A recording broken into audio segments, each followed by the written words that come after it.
Бақытжан Бай, 7-ші А класс оқушысы, мектепшілік оқуға құштар мектеп жоба аясында Әл-Фараби атамыздың философиялық трактаттарын оқыдым. Соның ішінде бақытқа жету жайындағы трактаты. Адамның басына дарыған төрт түрлі нәрсеге халықтар мен қала тұрғындары қол жеткізсе, олар бұл өмірде дүние бақытында, басқа өмірде алыс бақытқа жетеді.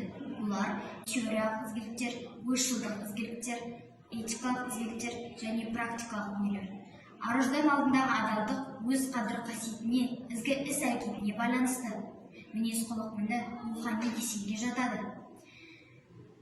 Өзгенің пікірін иемдеп кету, надандық һәм ниеті қара адамға лайықсыз. Білімді болу, жаңалық ашуға құштар болу, қабілетті болу. Білім қуған жанның ойы күнделікті күйбеңнен көп алыста жатады. Өз бойында жоқ қасиеттерге құмар кісі көлгір келеді. Жүргенде көп достық атын малданып, қалмағайсың сен де бірде алданып. Бейқандық сәтсіздікке бастайды. Шыншылдық адалдықпен ағалас. Адам мақсатына өзін-өзі жетілдіру арқылы ғана жетеді.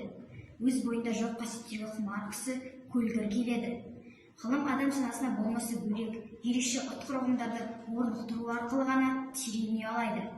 Ғылыммен айналыссам деген адамның ақыл ойы айқын, ерік жігері зор, тілек мақсаты адалдық пен ақиқатқа қызмет етуге талап жолында болуы шарт.